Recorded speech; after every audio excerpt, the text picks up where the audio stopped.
Hey guys, I just wanted to share with you guys a really cool gaming experience that I got to take part in. So as everyone knows, my whole family games, and it was because my Aunt Marie and my mom got the whole family into Dungeons and Dragons. So this game that I got to DM, it was technically basic fantasy role playing game what we played, but everyone knows that's basically D&D. But the cool thing about this game was there was 3 generations of my family playing in this game. So my mom and her sister were the first generation, and then there's me, my sister, and my cousins who made up the second generation, as well as my wife. And then the third generation was my 6-year-old niece played in her first role-playing D&D game, and we had such a blast. Now, I know some people are like, but isn't 6 years old a little young, 5 years old a little young? Not if you do it correctly. So, what I told her to do was basically handed her a piece of paper and gave her really cool markers that smell. She was loving that. And I told her to basically draw a superhero, but in a fantasy world like the Lord of the Rings. So she came up with a drawing. She gave her character a little cape, and she had a bow and arrow that she drew on one hand and a sword in another. And she made a little dress with cute boots.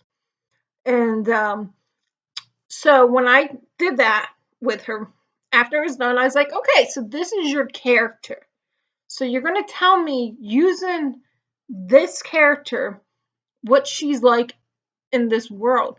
And I basically told her it was a fantasy world, storytelling world that we're creating. So as the game was going on, when it was her turn, okay, we made her roll the dice, and of course she never missed. You know, made it fun for the kid. But basically, she's learning the basics of adding, subtracting, and counting. So on her character sheet, I just simply had 1, 2, 3, and 4, and 5.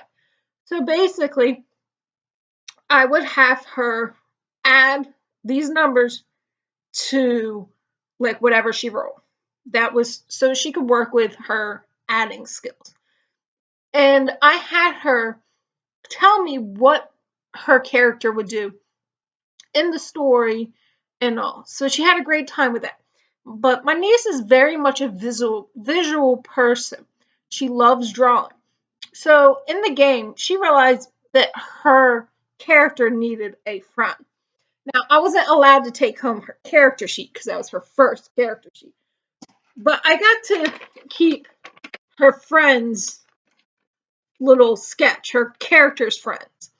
Now, as we were going in the story, they heard that they were potentially going up against a dragon. So, my niece, I gave her the task of drawing out. So, when it comes to playing D&D with kids, it's really simple. You just sit them down, but I would recommend next to you because even though my niece wanted to sit next to her mom, she kept getting up and coming next to me. So to save the hassle, just put them next to you and give them crowns or markers or whatnot. And throughout the game, you just say, okay, Jessie, that's my niece's name is, you are assigned the task of drawing out the map. And she just drew a bunch of lines and she was like, this is the map. Um, and then when I say, okay, Jessie, you guys are facing a fierce monster, and then I would have her draw out the monster. So she got to take part in the creativeness, but on her level. Meanwhile, the rest of the, group played basic fantasy like the correct way. But in Jessie's mind, she had her first experience, and realistically it was. Now, this is basically what my mom and my aunt did for us.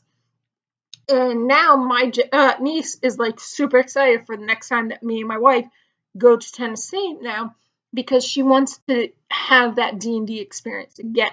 and she's already working on a new character, and all. So this is kind of how you can get your kids involved with this game, even at the age of 5 and 6. So it's definitely something for you guys to think about. All right, guys, I just wanted to share about the experience of having 3 different generations in one game. So I'll catch you guys later.